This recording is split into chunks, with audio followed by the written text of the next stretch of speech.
श्री देवी महात्म्य अध्याय 10वा। या अध्यायामध्ये देवीने शुंभाचा वध केला त्याचे वर्णन आहे। तरी आपण सर्व श्रोत्यांनी शांतपणे ऐकावे ही नम्र विनंती। श्री गणेशाय नमः। श्री देव्यै नमः।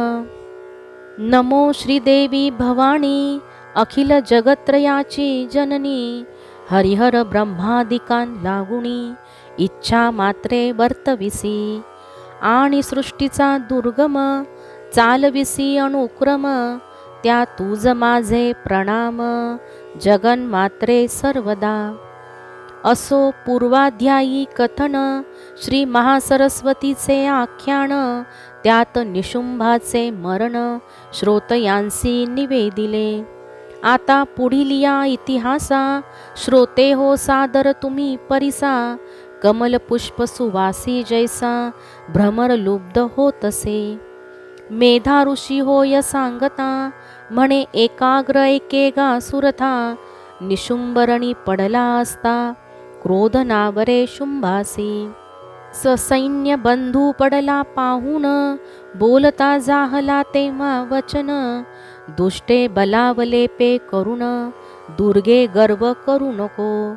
अन्य शक्तीच्या बळे बहुत तू युद्ध करीसी अद्भुत। त्यांच्याची योगे मान निश्चित पावसी हे तुझ योग्य नव्हे। बोलती जाहली त्यासी मी एकची आहे परियेसी। मज वाचुनी तू दुसऱ्यांसी कैसा पहासी अज्ञाना। अन्य ज्या ज्या शक्ती पाही ते ते माझेची रूपसे सर्वही। दुष्टा सावध पाहे लवलाही शक्ती प्रवेश मत्स्वरूपी। इतुक्यात सर्व शक्ती जाण ब्रह्मशक्ती आदी करुण। देवी शरीरी जाहल्या लीन एकटी अंबिका राहिली। ती शुंभासी म्हणे माझ्या विभूती अनेक मत्स्वरूपे असती। त्या माझ्या ठाई निश्चिती लय पावल्या निर्धारे। आता मी एकटी आहे रणी तरी युद्ध करावे स्थिर होऊनी। ऋषी म्हणे सुरथा लागुणी युद्ध तेव्हा प्रवर्तले। देवी आणि शुंभासुराचे युद्ध मांडले उभयतांचे। अतिघोर युद्ध ते साचे देव दैत्य पाहती। तीक्ष्ण शरांचे वर्षाव टाकीती शस्त्रास्त्रे सर्व। अंबिका शुंभाचे अभिनव घोर युद्ध मांडले। ते युद्ध दुर्धर बहुत सर्व लोक भय पावत। दिव्य अस्त्रांते त्वरित देवी सोडिती जाहली।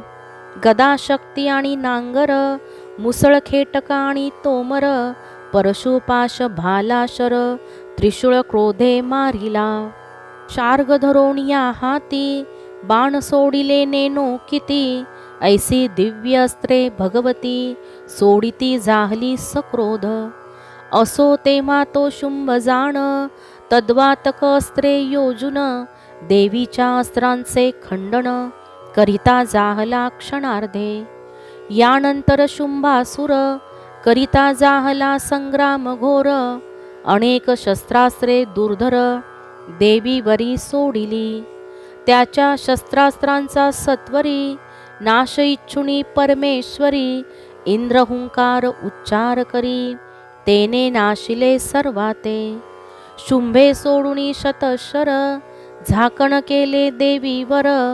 देवीने बाण मारुनी सत्वर धनुष्य त्याचे छेदिले। धनुष्य छेदिले असता जाण दैत्येंद्र धावला शक्ती घेऊन। देवीने चक्राते सोडून शक्ती छेदुनी पाडिली। त्यानंतर शुंभासुर खड्ग घेतसे तीव्र धार। शतचंद्र दिवाकर रेखिले असते जयावरी। ऐशी तो तरवार देवीसी मारिता जाहला निश्चयेसी। देवीने शर सोडोनी वेगेसी खड्ग छेदुनी पाडिला। आणखीही सोडोनी शर चर्म छेदुनी केले चूर। सूर्याचे किरण ज्यावर झळके ढालते नेती। पुन्हा देवीने सोडुनी बाण अश्वसारथी मारले जाण। त्याचे धनुष्यही छेदून टाकिती जाहली क्षण मात्रे. शुंभ क्रोधासी पावला, मुद्गर घेऊनी धाविन्नला. देवीने बाण सोडोणी वहिला, मुद्गर छेदिला क्षण मात्रे. तथापि तो शुंभ दैत्य, मुष्टी वळोणी धावला त्वरित. केला अति निष्ठुराघात, देवी हृदयी तत्काळ. तेव्हा देवीने तलप्रहार, उरावरी मारिला सत्वर. दैत्य पडला धरणीवर, हाहाकार पैजाहला. तो दैत्यराज अति दारुण, पुन्हा उठला न लगता क्षण. सवेची करुणी उड्डाण, देवी उचलोणी घेतली. देवी तेने उणी आकाशी, शंभू मारू पाये तियेसी. निराधारा देवी शुंभासी, युद्ध आकाशी करीतसे. देवीचे आणि शुंभाचे, युद्ध गगनी जाहले साचे. परस्पराघात शस्त्रांचे, एकमेकांसी मारिती. मुनी सिद्धादी देव पाहती, जय सर्व चंडिकेसी इच्छिती. देवीने युद्ध अनेक रीती, तया शुंभासी मांडिले. संग्राम करोणी वाढवेळ, देवीने उड्डाण केले तत्काळ. आणि दैत्य उचलोनी सबळ, आकाश मार्गी भ्रमविला. नंतर त्या ते धरुणी चरणी, चक्राकृती फिरवुणी गगणी. भूमिसी टाकिला क्रोधे करुणी, धरणी कंप जाहला. पुन्हा तो होऊनी सावधान, वेगे धावला मुष्टी वळोन. देवी ते मारावे म्हणून, क्रोधे धरिता जाहला. शुंभ धावुनी आला जवळ, ऐसे देवीने पाहुणी तत्काळ. क्रोधे हृदयी मारुनी शूळ, भूमीवरी पाडिला. शुंभ पडता धरणीवर, असुरदळी आकांत थोर. एकची जाहला हाहाकार, प्रलय अणिवार वर्तला. सप्त समुद्र सप्त द्वीप, पृथ्वी पावली कंप. शुंभाच्या शरीराचा क्षेप, होता पर्वत थरारले. तो दुरात्मा पडिला असता, जग प्रसन्न जाहले तत्वता. सर्व विश्वासी जाहली स्वस्थता, आकाशही निर्मळ जाहले.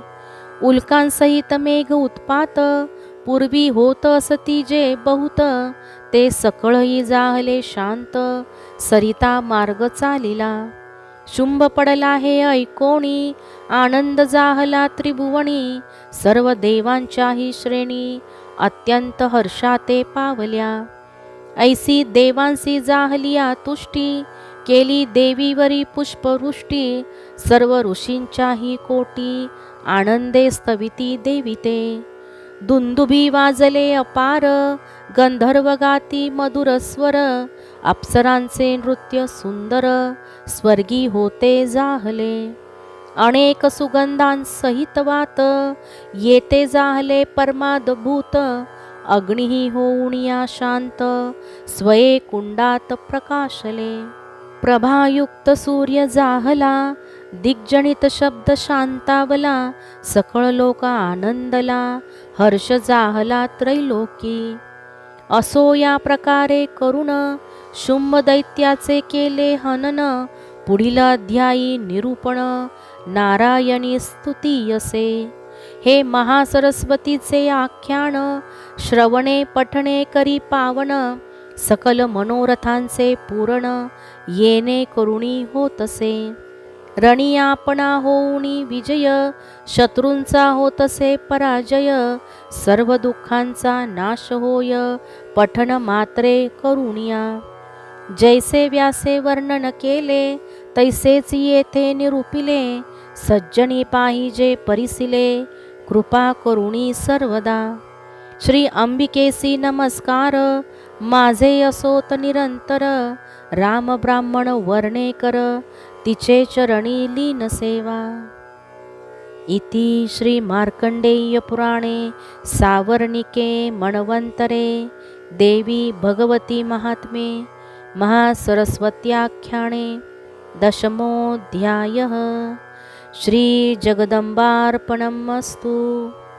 इति श्री देवी महात्म्ये दशमोऽध्यायः.